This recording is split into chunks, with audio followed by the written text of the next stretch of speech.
Each week we hear new stories about children's health. Obesity is a rising problem in Britain and new accusations are made nearly every week by the media. Children are certainly becoming more overweight. Patients of obesity, if it's left untreated, diabetes is a really big issue.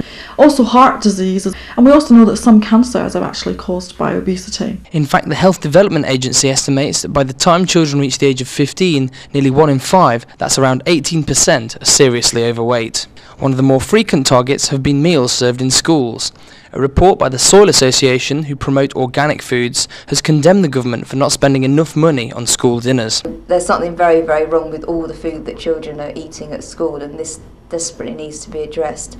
But we think that schools and local authorities and the government have a responsibility while children are at school to feed those children decent food. The government has set very loose targets for the food that's served to children in schools. But what the government hasn't said is children need to get a certain percentage of vitamin C, a certain percentage of iron through school dinners. And so what we're getting is children often having plates full of baked beans and chips and not a lot else. In fact, the Soil Association say that so little is being spent on primary school meals that at an average of 35 pence per plate, it's nearly half that of prison meals, which have an average cost of 60 pence. If we then add in the average cost of hospital foods and a meal in a care home at £1.27 pence and 87 pence respectively, we can see that school dinners don't compare favourably.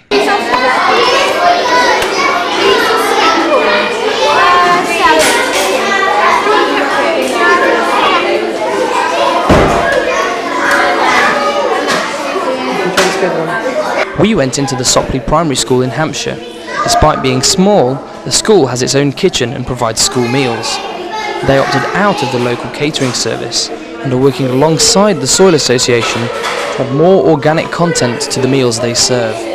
Children and parents help design new menus. More effort has been made to raise awareness of healthy eating by the children. Jackie Groves is their head teacher. It's not our responsibility, but we've got to acknowledge that a lot of children come from homes where most of the food they eat is pre-processed and pre-packaged.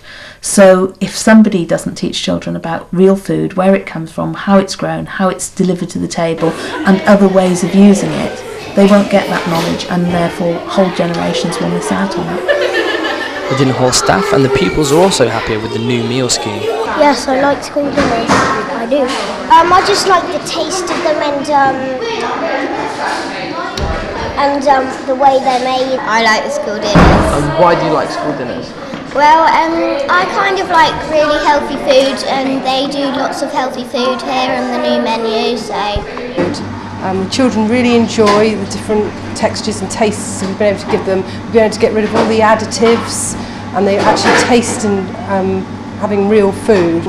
It's much nicer preparing fresh vegetables as opposed to take them out of packets. The children are a lot happier, the parents are a lot happier, and we're a lot happier. But the Sopley School is only one primary school, and although dinner costs haven't risen too much, they are subsidised by the Soil Association.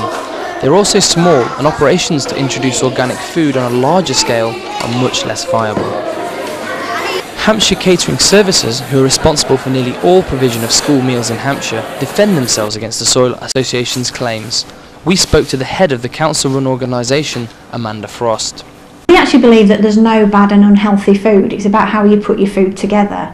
There's food which is better for you, but all food is good as long as you actually don't have too much of one type of product. Secondary schools, it is about freedom of choice, but it's also, we have a role to play in ensuring that students get offered a wide variety of food and that we encourage them to try what you and I would deem to be the healthier products. So we don't sort of price chips out of the market because we recognise that students enjoy eating chips, but we may downprice things like salads and baguettes and wraps to try and encourage them to actually eat those. We believe we have an educational role to play, but again, you know, we're not the teachers, we're the caterers in the school. Not all dinner halls can justifiably receive criticism in the press. We spoke to award-winning chef Mike Thorne, who now runs the dinner hall at £18,000 a year Bryanston School in Blandford, Dorset, where pupils are offered a wide range of different menu choices every day. He acknowledges how difficult it is to run a successful dinner hall when funded by local authorities. Luckily here, you know, I can dictate on what we put on the menu. because it's not cash taking. So the children are here for 36 weeks of the year, 7 days and 7 nights of the week. So they get a good range of food. But unfortunately, in the state schools where it is cash taking, they have the pressures of having to sell the food, and really the problem is junk food sells. For some of the state schools, I think it's very difficult for them to manage on the amount of money they get to spend on food. I think it's wrong to offer chips every day. I think there's lots of alternatives, especially with pasta, wraps. There's lots of carbohydrate alternatives. And, I think when they do put chips on, then they will look forward to it. But resources here at Blandford are good, and as they are privately funded, have a much easier budget to manage. The sort of things that I'm looking for when we're looking at a new menu. Aileen Secker works for Eastleigh Healthcare Trust as a dietitian and independently analyses school menus to make sure that they are balanced and nutritious. She agrees that more money needs to be spent on school meals, but says the solution doesn't necessarily lie with organic food. But there is a really big sort of gaping hole between organic food and the type of processed foods that we're actually eating now. So it would be much better to take a stepping stone and go somewhere in the middle of, good or honest, wholesome food, rather than all the processed things we're having, which are probably financially, halfway between organic and the processed things we're having now. I think the difficulty is that sometimes people think that schools should be solving all their problems. I think one of the problems, the way children eat today, it stems from a generation of parents who have been brought up using a lot more convenience foods, but also I think marketing to children, the way food is marketed to children, they put pressure on their parents to want to buy products, and most of those products tend to be the highly processed products, which we're now saying aren't particularly good for them. Manufacturers of such foods have been defending themselves, saying obesity is not their fault. Last week, the government asked for Ofcom, the television regulator, to draw up new guidelines for food adverts aimed at children. Filled with delicious sausage, now in new cheese flavour too! Fresh and tasty, my turkey escallops, succulent turkey breast in light golden crumb, a great value. Another important issue is who buys the food. Due to lifestyles and shifts in society, parents are buying more convenience food than ever before now. But we have to remember that school meal only provides 1/3 of the child's daily intake. That's all it's really set up to do. So the parents have to take some responsibility for the other 2 meals in the day. So children at school expect to eat the same things that they eat at home. That's why school meals provide convenience food in lots of cases. But the fact that parents often haven't got time to prepare a proper meal, and also very many people don't really know how to cook. That's really the biggest part of it. So the children, if you served up fresh vegetables to children in school they're not used to having at home, they're not going to eat them.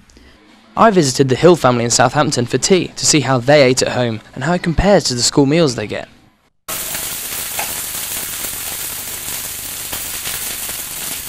Maxine is a working mother of 3 children.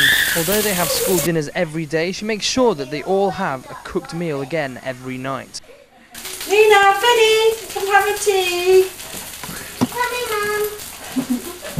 Very good, Nina.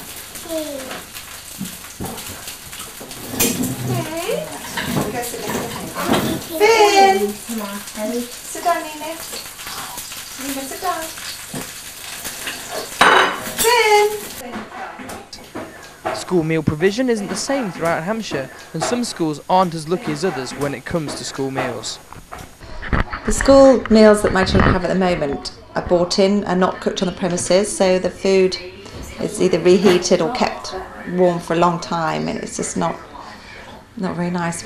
I think they eat fairly healthily, my children, but we do tend to eat together whenever we can. It doesn't matter too much what they eat at school, because I know that when they come home I always give them a proper meal, and they always have vegetables and fruit and things that they might miss out on at school.